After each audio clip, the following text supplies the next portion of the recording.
રાધનપુરમાં મૃત નગરપાલિકાનો વિરોધ, શહેરના પ્રશ્નો પર કોંગ્રેસનો ઘેરાવો અને પોલીસની અટકાયત।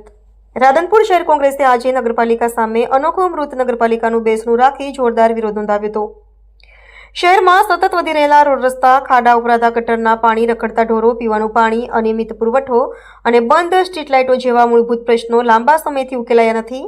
નગરપાલિકા પ્રજા સામે નિષ્ક્રિય રહી હોવાનો આક્ષેપ કરતા કોંગ્રેસે જણાવ્યું કે રાધનપુરની નગરપાલિકા સંપૂર્ણપણે મૃત બની ગઈ હોય। આજે જાહેર હિતમાં આ પ્રતિકાત્મક બેસણું રાખવામાં આવ્યું હતું। વિરોધ દરમિયાન કોંગ્રેસના કાર્યકરો દ્વારા શહેરના તમામ મુદ્દાઓને લઈને નગરપાલિકાની ખામીઓને ખુલ્લેઆમ ઉઠાવવામાં આવી।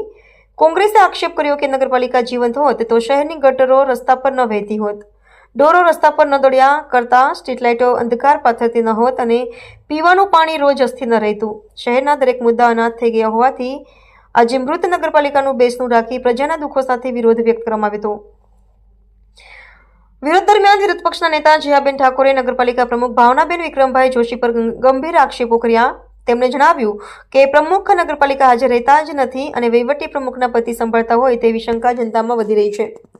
કોંગ્રેસે કહ્યું કે રાધનપુર શહેરમાં જે સ્થિતિ ટુડે ઊભી થઈ છે તે સંપૂર્ણપણે વહીવટી નિષ્ફળતાનું પરિણામ છે। લોકો રોજિંદા તકલીફો ભોગવી રહ્યા છે, પરંતુ નગરપાલિકા તંત્ર પ્રજા તરફથી મોં ફેરવીને બેઠી છે। શહેરના વિકાસ કામો અંધકારમાં છે, સાફ સફાઈના પ્રશ્નો વધી રહ્યા છે, રસ્તાઓ તૂટી રહ્યા છે અને ગટરો ઉઘડી રહી છે। પ્રજાના પ્રશ્નો હલ કરવા કોઈ નગરપાલિકાનો જવાબદાર દેખાતો નથી। કોંગ્રેસે સ્પષ્ટ કર્યું કે શહેરના પ્રશ્નો ઉકેલાય ત્યાં સુધી આંદોલન ચાલુ રહેશે અને આજનો વિરોધ માત્ર શરૂઆત છે।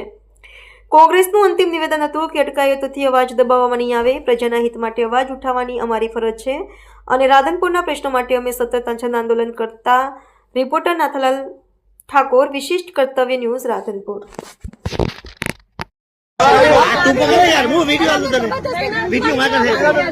અમે કોઈ આતંકવાદી નથી અને પ્રજા હિત માટે લડી છે। રાધનપુરના પ્રશ્નોની લડત આપી રહ્યા છીએ એટલે અમે પ્રશ્નોને બોલતા અમને રોકી રાખવામાં આવ્યા છે। આજે રાધનપુરની નગરપાલિકા બની ગઈ છે,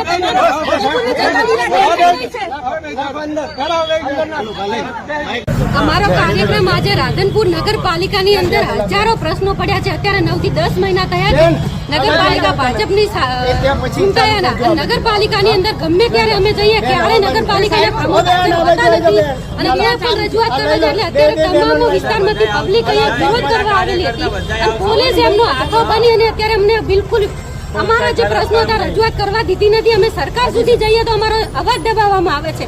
અત્યારે રજૂઆત કરવી તો કરવી કોને? ભાજપ શાસિત નગરપાલિકાની અંદર આ જો આપ જોઈ શકો છો, હાલ પણ જોઈ શકો છો।